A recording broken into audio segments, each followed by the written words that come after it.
The Constitution of India. Part 4. Directive Principles of State Policy. Article 41.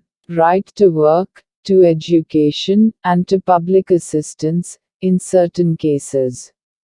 The state shall, within the limits of its economic capacity and development, make effective provision for securing the right to work, to education, and to public assistance, in cases of unemployment, old age, sickness, and disablement, and in other cases of undeserved want.